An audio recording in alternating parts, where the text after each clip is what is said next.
Welcome to Inside Brush Country Sports, brought to you by South Texas Orthopedics. I'm your host, Chris Filateo, and believe it or not, folks, we are halfway through the football season. Today we begin in Pleasanton, where the Eagles are returning from their bye last week. Pleasanton sits at 4-0 going into this week's matchup against San Antonio Christian Academy on the road. Here at Pleasanton High School with head coach Tab Dumont. How you doing today, Coach? Doing fine.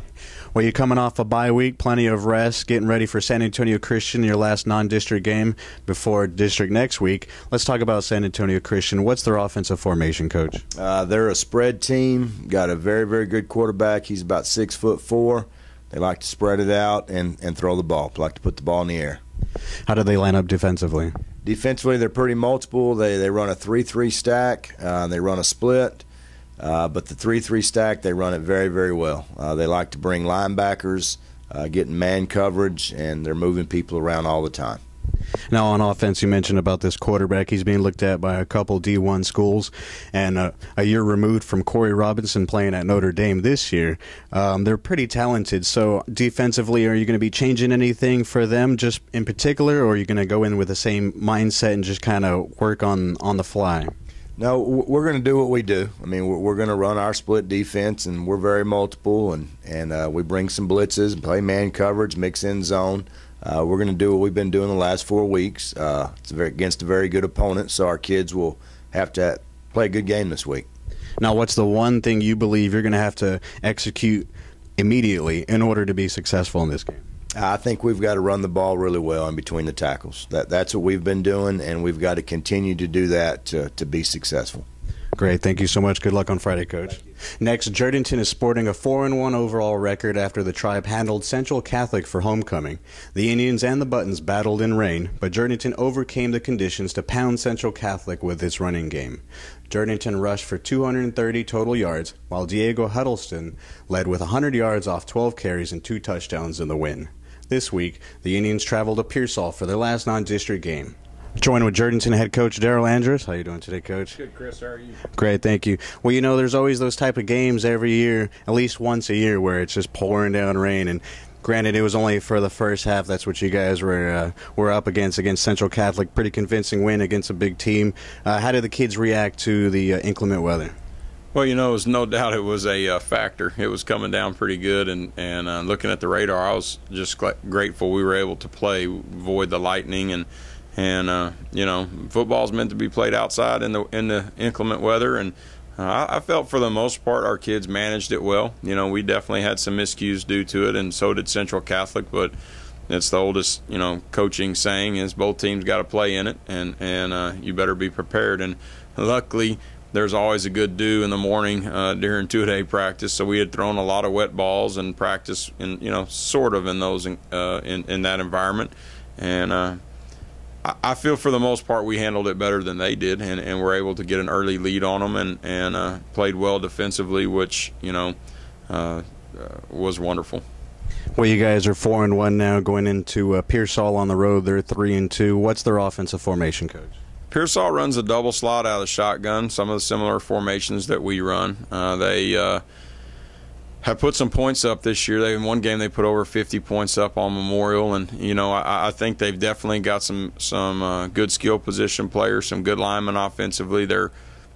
I haven't, you know, I don't know if they've quite found their identity offensively. You know, once a week you kind of see a little different attack from them, you know, so we're not really sure what to expect, which I don't know, maybe that's a good thing, is keeping us on our toes, and we're going to be prepared to defend the, you know, from sideline to sideline. And I think basically, though, they're a multiple offense that's going to try to do a little bit of running and throwing, and we better be ready.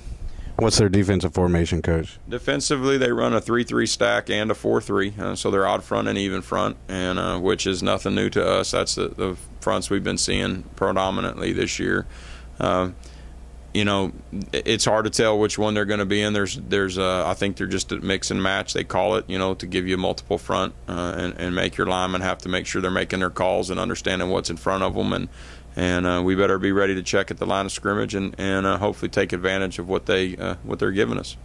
Now, of course, every coach wants to win every game, but your last non-district game, how important is it for you? Very important. I told the kids today just during athletics, you know, talked about it all week, is, you know, right now we're on a winning streak. Right now we've had 2 good football games.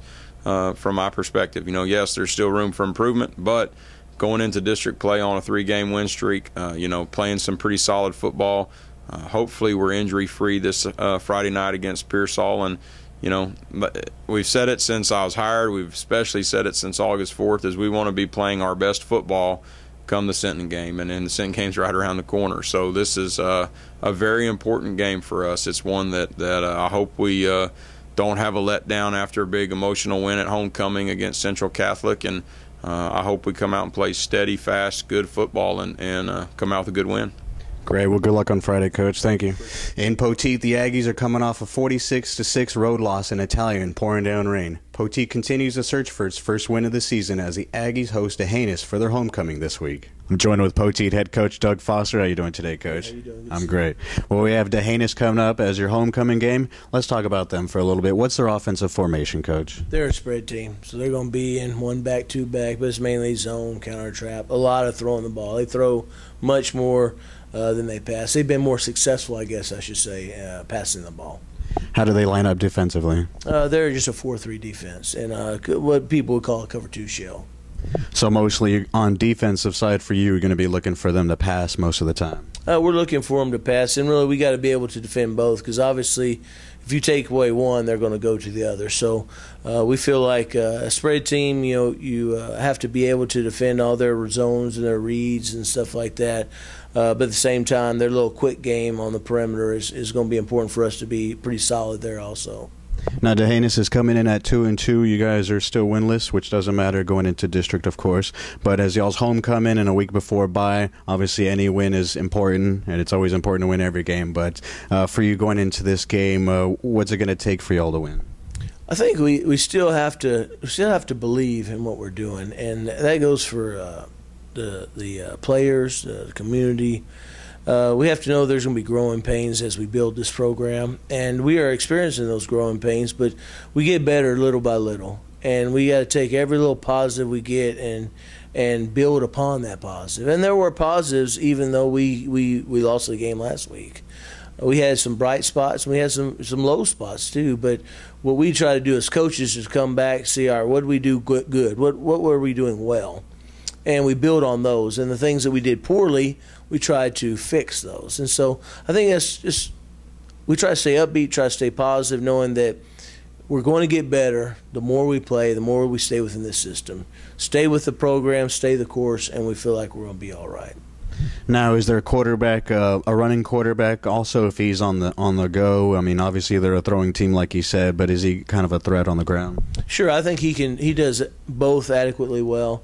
Their offensive line, they have some big kids. Obviously, we don't know its size and actually correct size and height because they don't provide that, but they have some good-looking kids. They have some that are just regular size too, but I think they do a good job. They do a lot of the zone reads, so he can make the choice. If you're gonna take away the pull, then he'll just give it. And then throwing the ball, they don't do anything really complicated. It's all a lot of quick game or a lot of vertical threats, and so his choices are pretty simple. Well, good luck on Friday, Coach. Thank you so much. Now in Charlotte, the Trojans are prepared after their bye last week and travel to Pettis. The Trojans are 2-2 after dropping their last 2 games before their bye. Joined with Charlotte head coach Jerry Dominguez. How you doing today, Coach?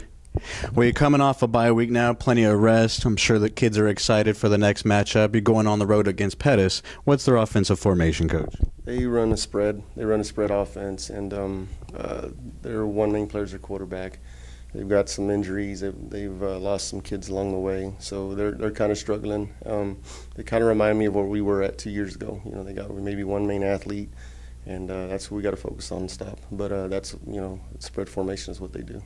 Now, what's their defensive formation? They're a 3-3 stack. They like to blitz linebackers to their gap. They try to keep gap integrity, but like I said, I mean, they're not as talented as as. They don't have as much talent as we're used to seeing. So, like I said, we should come off, with the W, knock on wood, but that's how much confidence I have in our ball team and where we're at this point in the season. So, if we do what we're supposed to do, we're going to be more than okay on Friday. Now, starting off 2-0, and then you drop the last 2 games before the bye week, I'm certain that these kids are really, really eager to get off this week. How's the atmosphere in the locker room? It's good. It's good, and it's a workman-like mentality. Last week, we just took an opportunity to get our grades up and get healthy and focus back on get back to the basics, not so much game planning and scheming and stuff like that. And they're hungry. Shoot, we're hungry. You know, we're just ready to get. You know, it's this week. I'm getting up a little bit. You know, having a little bit extra bounce in my step because I'm able to get up and know there's a game on Friday. Last week we're just kind of dragging around, but we're all excited. The kids are excited. We're excited. You know, everybody's ready to go. Now, leading up to district, Coach, what's a win this week going to mean to you? It'll give us some momentum going into D'Hanis, and that's one thing we're telling the kids. I said this Friday we're playing D'Hanis, we're playing La Prairie, we're playing those top dogs in our district, and that's what we want to. So basically, what we don't want to do is no disrespect intended towards Pettis, but we don't want to play down to our competition. We want to play at our level and get a little better at what we do. You know, on all three phases of the game, and that way, you know, get some momentum going. You know, hopefully, you know, be able to play those second teamers and third teamers, and so that way we all have confidence going into that Saturday game with D'Hanis. Because I'll be honest with you, that's one game I've had circled on the calendar since last November. So anyway, that's what we've been doing anyway for this past week. Great. Well, good luck on Friday, Coach. Thank you so much. That's it for this episode of Inside Brush Country Sports, brought to you by South Texas Orthopedics. Now, don't forget to follow us on Twitter for the latest scores of your favorite area teams at PE1909. You could join the conversation at #MyBCSports. And also, don't forget to subscribe to our YouTube channel at the PE1909 for future episodes. Thanks for watching. Signing off, I'm Chris Filateo.